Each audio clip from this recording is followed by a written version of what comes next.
এই যে সারা পৃথিবীতে শাস্ত্র সম্পর্কে এত বই, এত আলোচনা, এই যে এই মুহূর্তে আমিও তো আধ্যাত্মিকতা নিয়ে এই চ্যানেলটিতে আলোচনা করছি, অ্যাপারেন্টলি অধ্যস্ত বাংলা চ্যানেলটিতে। আমার ভগবান গুরুদেব তিনিও আলোচনা করছেন। স্বামীজি, ঠাকুর, চৈতন্যদেব, কৃষ্ণ, সবাই, গীতা, সব জায়গায় শাস্ত্র আলোচনা করা রয়েছে। কিন্তু মজার ব্যাপার, সবাই বলার পরে বলেছেন যে এই কথায় কিছু হবে না, তোমাকে এটা অনুভব করতে হবে। এবার তাহলে কথা হচ্ছে, তাহলে শুনবো কেন? সময় নষ্ট তো। তাহলে আর যেটা শুনছেন এই মুহূর্তেও আপনি, সেটা সময় নষ্ট, তাহলে শুনবো কেন?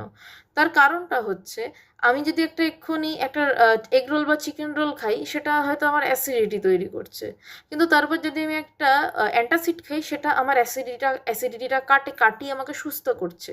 তেমনি অন্য কিছু জাগতিক শোনার থেকে আধ্যাত্মিক কথা শুনলে সেটা আপনার ওই জাগতিক বিষয়গুলো কাটিয়ে আপনাকে আপনার কাছে, অর্থাৎ ব্রহ্মের আরও কাছে পৌঁছে আপনাকে ব্রহ্ম